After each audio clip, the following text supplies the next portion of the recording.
ذرا اس کی بات سنیے یہ کیا فرما رہے ہیں۔ ملاقات کرے کہ ہم نمازیں پڑھتا رہے خانہ کعبہ شریف میں پوری زندگی اور روزے رکھتا رہے، لیکن قیامت کے دن اللہ تعالیٰ کے ساتھ اس حال میں ملاقات کرے کہ ہم اہل البیت کا بغض اس کے دل میں ہو، تو اللہ تعالیٰ اسے ضرور جہنم کی آگ میں داخل کرے گا۔ آپ کہہ رہے ہیں مسئلہ ہی نہیں ہے، جہنم اور جنت میں جڑی ہوئی ہے، ایمان جڑا ہوا ہے۔ صحیح مسلم کی حدیث، علی سے محبت نہیں رکھے گا مگر مؤمن، علی سے بغض نہیں رکھے گا مگر منافق۔ ہاں اگر آپ یہ سمجھتے ہیں یہ تھیوریٹیکل باتیں تو جناب محرم کا مہینہ شروع ہو چکا ہے، آپ کسی سنی کو یہ حدیث بھیج دیں مسلم شریف کی، علی سے محبت نہیں رکھے گا مگر مؤمن، علی سے بغض نہیں رکھے گا مگر منافق، آگے دیکھیں وہ پھدکتا کیسے ہے۔ یا کسی سنیوں کی مسجد میں بریلوی مسلمان کی یہ پہچان نہیں ہے کہ وہ ان سے نفرت کرے، ان سے بغض رکھے، ان سے عداوت کرے، یہ مسلمان کی پہچان نہیں ہے، کیونکہ مسلمان تو ان سے محبت کرتے ہیں۔ جو رسول اللہ صلی اللہ علیہ وسلم سے محبت کرتے ہیں وہ ان کے اہل بیت سے بھی محبت کرتے ہیں، وہ حضرت علی سے محبت کرتے ہیں،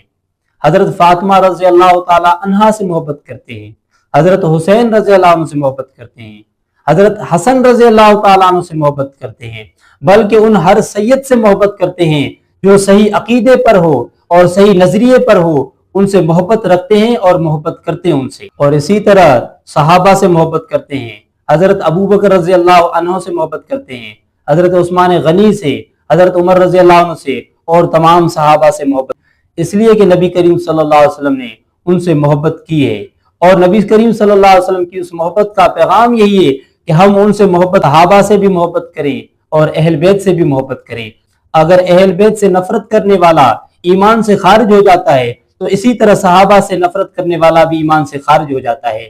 اگر اہل بیت سے نفرت کرنے والے کا ایمان خراب ہو جاتا ہے تو صحابہ سے نفرت کرنے والے کا بھی ایمان خراب ہو جاتا ہے۔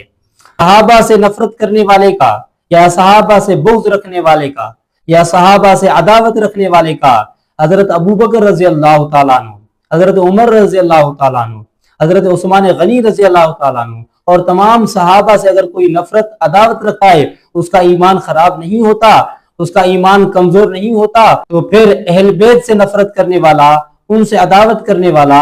اور ان سے بغض رکھنے والے کا بھی ایمان خراب نہیں ہوتا ہے۔ اصل بات یہ ہے کہ جن سے رسول اللہ صلی اللہ علیہ وسلم نے محبت فرمائی، جب نبی صلی اللہ علیہ وسلم سے پوچھا گیا کہ آپ سب سے زیادہ کس سے محبت فرماتے ہیں تو نبی علیہ السلام نے فرمایا میں عائشہ رضی اللہ عنہا سے محبت کرتا ہوں۔ تو پھر پوچھا گیا کہ مردوں میں آپ سب سے زیادہ کس سے محبت فرماتے ہیں تو نبی صلی اللہ علیہ وسلم فرمایا میں ابو بکر رضی اللہ عنہ سے محبت کرتا ہوں۔ جس سے نبی کریم صلی اللہ علیہ وسلم محبت کرتے ہیں تو ہمارا حق یہ بنتا ہے کہ ہم ان سے محبت کریں، اور ہمارے ایمان کا تقاضا بھی یہی ہے کہ ہم ان سے محبت کر کے نبی کریم صلی اللہ علیہ وسلم کی محبت کو حاصل کریں۔